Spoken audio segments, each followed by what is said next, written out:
Tara, samahan niyo po ako kung paano mag-function ang isang diode dahil may mga ibang circuit na napaka-sensitive sa reverse polarity. So dapat mayroon kayong sinusunod na positive at negative dahil ito po yung mga circuit na nabaliktad mo yung kanilang polarity ay automatic na masusunog ang circuit mo.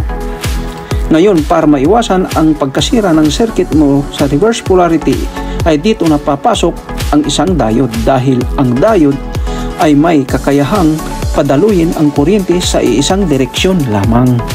Hello mga kaibigan, magandang araw sa inyo o gabi. Ito ulit ako, mangungulit at magbabahagi ulit sa inyo ng panibagong kaalaman. Ang topic natin ngayon ay isang electronic component. Ito po ay isang diode. Ito po ang mga diode. Ano nga ba ang diode? Ang diode ay isang electronic component na mayroong kakayahan padaluyin ang kuryente sa iisang direksyon lamang. At ganito naman ang symbols at actual appearance ng isang PN junction diode. Ganito po. Pag nakikita nyo, yung anode ay positive at yung cathode ay negative. At may guhit na puti na paikot, yan po ang negative. At dito po ang positive. Ganyan po. At marami pang klaseng diode.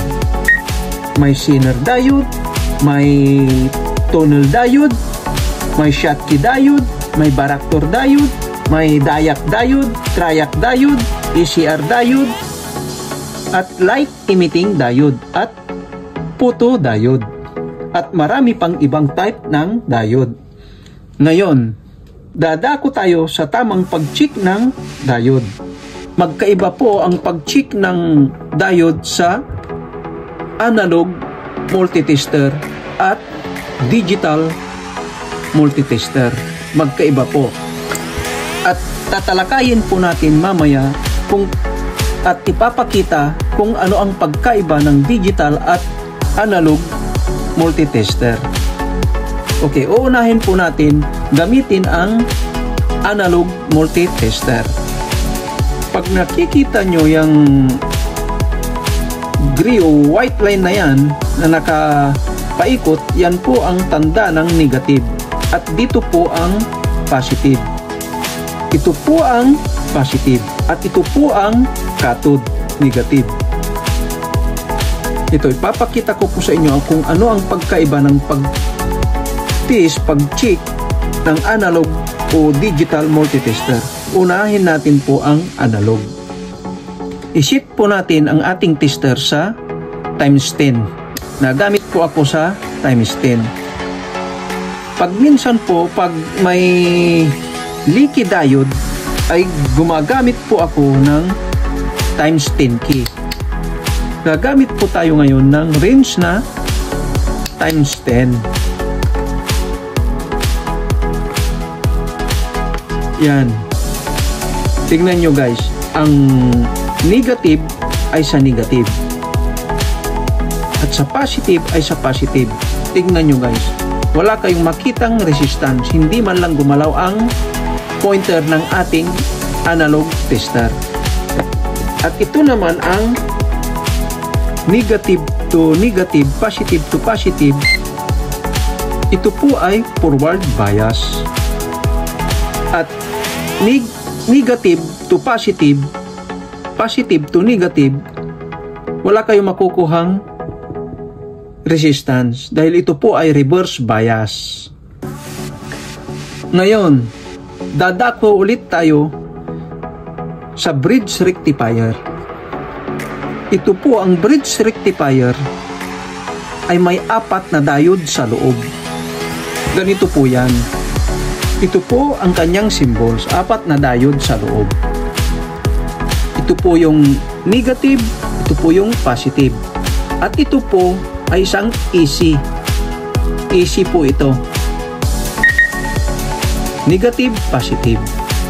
Yan po ang isang symbols ng isang bridge rectifier diode. Ang bridge rectifier diode ay ginagamit ito karamihan sa mga power supply. At ituturo ko po sa inyo kung paano mag-check ng bridge rectifier diode. Ito po ang negative. Ito po ang positive. Yan po ay wala kayong makukuha na resistance. Wala kayong makukuha dito, wala kayong makukuha dito, wala kayong makukuha dito. Pero pagbaliktarin nyo po, ito ang positive sa negative at negative to positive. Pag may nakuha kayong resistance, ito po ay okay. Yan po. Yung apat na terminals na yan at tatlo ang natitira dyan ay dapat may makuha kayong resistance. Yan po. Yan. God bless us. Yan. Ciao. Yan. Yan. Pag binaliktad nyo po, ay dapat wala kayong makuhang resistance. Yan. Ito po, ang ibig sabihin nito ay good pa ito. Good pa itong bridge rectifier diode. Okay. Thank you for watching. Kita-kits tayo sa susunod kong video. Thank you. Please subscribe, like, and share.